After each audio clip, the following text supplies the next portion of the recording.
So what's up mga kaboski, welcome back to my YouTube channel, no. For today's video, sasagutin natin yung mga comment ng ating mga kaboski sa mang sulok ng mundo, no, about sa iba't ibang klase ng tanong dito sa ating mga content, no. So bago ako magsimula, happy 14,000 followers and subscriber tayo sa aking YouTube channel. Maraming salamat sa lahat ng nagtitiwala, and maraming salamat sa lahat ng tumatangkilik, nagla-like, nagko-comment, and nagtatanong sa aking mga video, no. Maraming salamat. So let's go. Punta tayo sa first question of the day.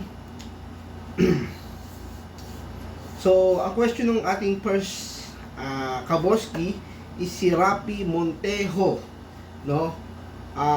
Kaboski, yung filter, anong interval niyan sa pagpalit? So ang question niya is yung sa tamang pagpalit ng change oil and oil filter para kay Kawasaki Badja, mga kaboski.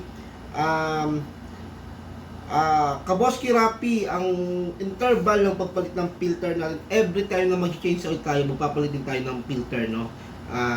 Ganun ang dapat na sistema na dapat mong gawin. Once na nag-change oil ka, palitan mo rin ng filter mo. Pero ngayon mga kaboski kasi, and then Kaboski Rapi, no, na meron tayo nabibili ngayon na filter na washable na, no. Mas maganda yon kung may makita ka sa online na tugma sa motor mo, or yung kay King Badja, may nabibili na po na gano'n na washable siya, parang stainless steel siya na masyado maliit yung parang hibla niya, no, or basta parang may strainer siya. So yun, may nabibili na siyang gano'n, no. So sana nasagot ko yung tanong mo, Kaboski Rapi Montejo. So hindi mo sinabi kung taga saan ka. So next natin, may nagtatanong yung biyahe kong ginawa ng via land travel from Corondal City to Cagayan de Oro, si Carlos Laya. Ilang oras po yung biyahe Cagayan de Oro to Marbel? So Sir Carlos Laya, magandang umaga po sa inyo, no. Ang oras nung biyahe ko to, actually ang tanong mo is pabaliktad, no, Cagayan de Oro to Marbel. Pero kasi ako yung biniyahe ko nun is Marbel to Cagayan de Oro. So to be honest, umalis ako ng Marbel noon ng around nandun na ako ng 3 AM, pero dumating yung bus ng mga around magpo 4 AM, no. Doon dumating yung bus, and then dumating ako ng Cagayan de Oro almost 2 PM na siya. Kaboski, ano yung magandang oil para sa yung motor? Sa motor ko po na 125 Badja. So Kaboski, ang magandang oil dito is yung nasa video ko rin na Kawasaki oil na 20W-50 API and SP. So yun ang maganda, talagang the best para sa motorcycle ng Badja. Kung ginagamit mo yung pang masada, pang travel, or pang ano lang, pang personal use, no, pwede kang gumamit ng ganyang klaseng motor mismo, yung nakita mo sa video. So bagay na bagay yan dyan, kahit may tricycle pa o may sidecar yung Kawasaki Badja. So may tanong si Sir Luisito Quijano. So magandang umaga Kaboski Luisito. So boss, anong magandang sprocket sa Badja 125 na may sidecar? So yun, maganda yan, maganda yung tanong mo Kaboski, no, Luisito. So ganito kasi yan, yung stock ng sprocket ng Badja, bagay na kagad dyan with tricycle. So wala, pag once na bumili ka ng Kawasaki Badja 125, 150, tapos kung ano yung stocks niya, ayun na yung magandang pan tricycle. Ano na siya, good for mild na pataas, no, yung mga medyo pataas na bundok, wag na yung sobrang tiis na tirik, no, and then yung mga flat, pwede na siyang panggamit ng ganun mga kaboski. And yung sprocket na yun is intended talaga sa pag sidecar na. So yung pinaka sprocket niya is tugma na kagad kung maglalagay ka ng sidecar or ng tricycle sa Kawasaki Badja. Doon talaga naka-set up yung Kawasaki Badja natin. So mega love shoutout kay Jay Castillo. So ang aking Badja box City 150 ay 10 years na. Uy, sana all. Thank you Sir Kaboski Jay Castillo. Kaboski Jeremy Asebron. idol, yung hard start o cold start sa umaga, madali lang yun, adjust lang po sa, oh yes, tama po kayo, adjust nyo lang po sa hangin o yung, madali lang po siya mag-start kapag malamig yung panahon, no? So yung cold start, no, may adjust nyo lang po yung pinakahangin ng makina, madali mo siya yung choke, pinaka-choke, no, para madali mo siya mapaandar sa umaga. Yes, tama yun, tama. Tuwing mag-i-start ka ng motor, dapat nag-choke ka. Okay, para naman kay Janeric Malate, no? Kaboski, kung lalagyan ko po ba siya ng fuel tank cover, yung tangke ng gasolina, hindi na po ba siya papasukan ng tubig kapag umuulan? Actually, ganito yan, Kaboski Janeric, no? Ang Kawasaki budget talaga is hindi naman talaga pinapasok ng tubig siya, no? Yung mild na ulan lang, no? Hindi naman siya papasukin. Ang papasukin siya yung talagang inisprayan mo ng tubig, no?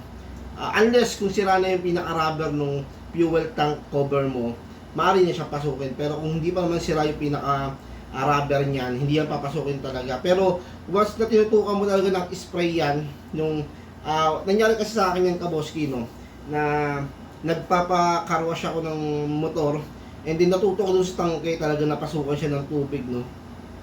So, wag mo talaga siyang tutukan. Pero kung may pambili ka ng nung pinaka-tank cover, may nabibili na sa Shopee, pwede mo rin siyang paggawa actually sa mga mananaki, bili ka ng magandang klaseng tela, leather, pwede naman. Pero meron siya sa mga online.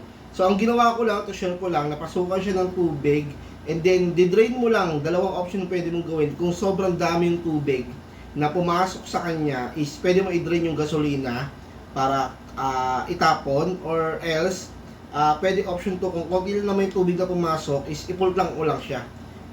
Palamangin mo lang yung gasolina sa tubig. So, parang ano lang siya, parang life hack lang. Pero kung marami talagang tubig na pumasok, mas maganda i-drain mo siya. Kung konti lang talaga, no? Okay, kay Kaboski Alpha Dis ba to? Sa akin po ay stock 1444. Siguro ang sinasabi niya dito, mga Kaboski, is sprocket niya. Bakit hanggang 50 lang kaya ang kaya? Umabot ako halos 80 kph, pero lakas ng vibrate ng makina, hindi na ba yan makakasira ng makina. So, Kaboski, pacheck nyo yung makina nyo, ha? O yung motor nyo mismo, baka may problema na, kasi I don't know, wala kang sinabi dito kung may tricycle ba or solo yung motor mo, no? Pero ang solo is hindi kaya niyan umabot hanggang 104. Sa akin, ako nag-drive, umabot ako ng 104 hanggang 108. Kawasaki 125. Sa kanya 80 lang ang gumana or napatakbo niya, 80 kph lang yung max niya.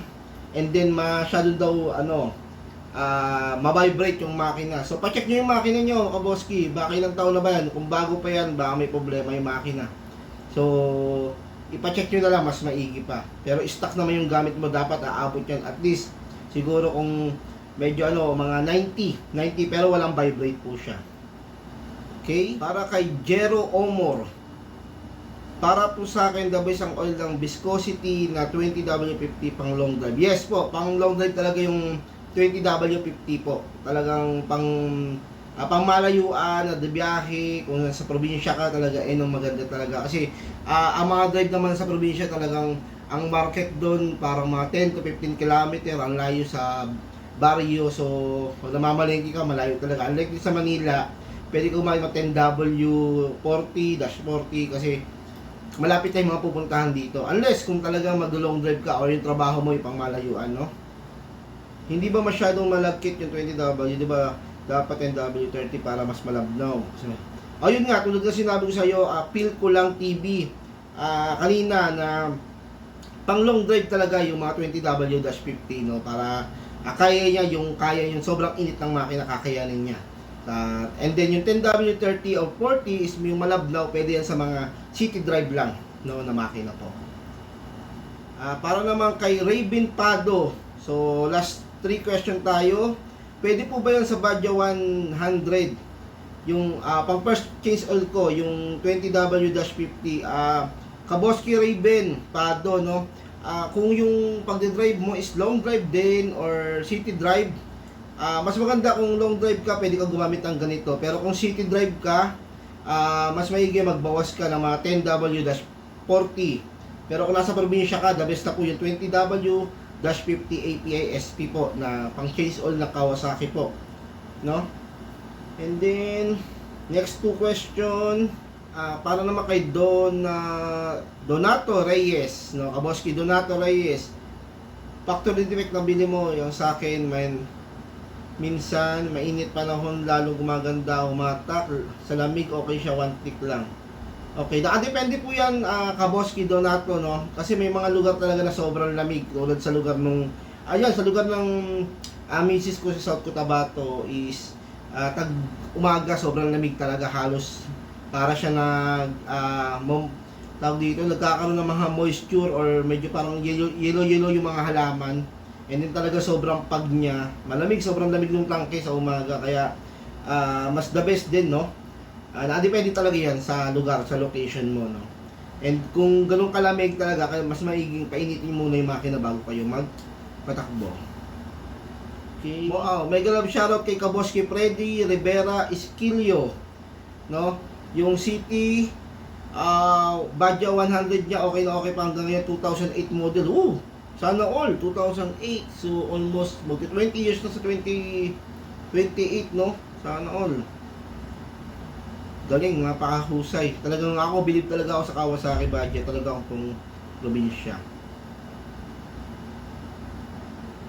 So last natin is kay Bert Pancho. May galap shoutout sa akin po ay 2023 model Badja, pero wala pa rin po masabi sa kondisyon niya.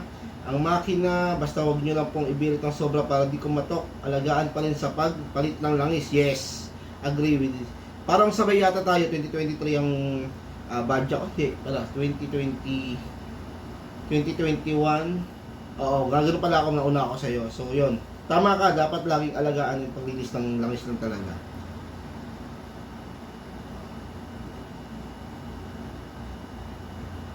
So may galap shoutout kay Hapsa Yusuf. Ganda yan, boss. Malakas daw talaga ang King Badja. Sa amin dito sa Marawi, yan ang tricycle namin, boss. Tama. Nakita ko nga sa mga video, no. May galap shoutout sa mga taga Marawi dyan. Assalamualaikum sa mga kaibigan nating Muslim dyan, no? Kapatid nating kababayang Muslim. So yun, marami talagang gumagamit ng Kawasaki Badja, no.